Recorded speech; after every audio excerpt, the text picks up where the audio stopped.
টিআইসির ঘরবন্দি করে মারধরের ঘটনার পর বেশ কয়েকদিন কেটে গেলেও অধরা ছিল তৃণমূল নেতার অভিযুক্ত দাদা, যার বিরুদ্ধে তৃণমূলের সেকেন্ড ইন কমান্ড সাংসদ অভিষেক বন্দ্যোপাধ্যায়ের কাছে নালিশ জানান আক্রান্ত টিআইসির স্ত্রী।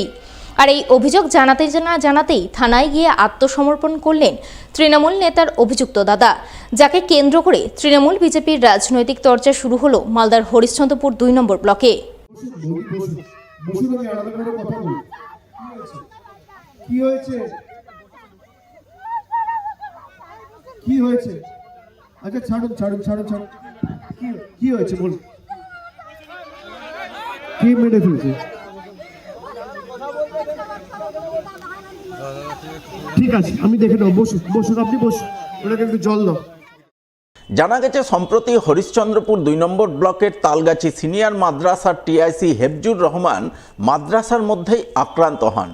তিনি টিআইসির দায়িত্ব পাওয়ায় তার উপর আক্রোশবশত তাকে মাদ্রাসার ঘরের মধ্যে বন্দি করে মারধর করার অভিযোগ ওঠে হরিশ্চন্দ্রপুর 2 নম্বর ব্লক তৃণমূল সভাপতি মনিরুল ইসলামের দাদা আনারুল আলম সহ তার দলবলের বিরুদ্ধে।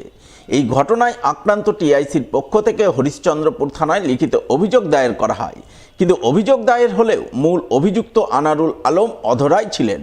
তাই আক্রান্ত টিআইসির স্ত্রী তৌহিদা রহমান বৃহস্পতিবার পুরাতন মালদার জলঙ্গা মাঠে তৃণমূলের সেকেন্ড ইন কমান্ড সাংসদ অভিষেক বন্দ্যোপাধ্যায়ের সভায় গিয়ে তার কাছে সরাসরি অভিযোগ করেন। তিনি অভিষেক বন্দ্যোপাধ্যায়ের কাছে কাঁদতে কাঁদতে তাকে বিধবা হওয়া থেকে বাঁচানোর করুণ আর্তি জানান। ভিজুয়াল। কি হয়েছে? কি হয়েছে? আচ্ছা ছাড়ুন। কি হয়েছে বল? কি মেরে ফেলছে? ঠিক আছে, আমি দেখে নেব। বসুন আপনি বসুন, ওনাকে একটু জল দাও। দলের নেতার বিরুদ্ধে দলের সেকেন্ড ইন কমান্ডের কাছে মহিলা অভিযোগ জানানোর পরপরই তৃণমূল নেতার দাদা অভিযুক্ত আনারুল আলম পুলিশের কাছে আত্মসমর্পণ করেন বলে খবর। এই প্রসঙ্গে অভিযুক্তের ভাই তথা হরিশ্চন্দ্রপুর 2 নম্বর ব্লক তৃণমূলের সভাপতি মনিরুল ইসলামকে ধরা হলে তিনি বলেন তার দাদা মারধরের ঘটনায় যুক্ত নন, তার বিরুদ্ধে মিথ্যা অভিযোগ আনা হয়েছে। তবে দলের ভাবমূর্তি স্বচ্ছ রাখতে তিনি তার দাদাকে পুলিশের কাছে আত্মসমর্পণ করতে বলেছেন। মিথ্যা অভিযোগের বিরুদ্ধে তারা আইনি পথে লড়াই করবেন। যদিও অভিযুক্তের আত্মসমর্পণকে নাটক বলে কটাক্ষ করেছেন বিজেপির নেতৃত্ব। এই লড়াইটা আমার স্কুলের যে শিক্ষকরা আছে তাদের নিজেদের মধ্যে ভাগ বাটোয়ারের লড়াই।